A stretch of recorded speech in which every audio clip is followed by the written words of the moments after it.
The day Earth went silent for 5 seconds, if sound disappeared from Earth, even for 5 seconds, the world would panic. Cars would move. Mouths would talk. But nothing would be heard. Babies would cry.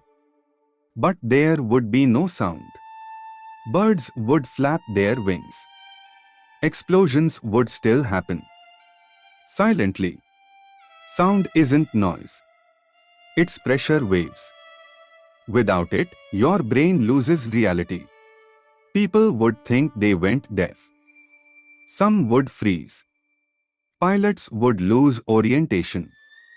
5 seconds would feel like forever, and when sound returned, panic would be louder than explosions.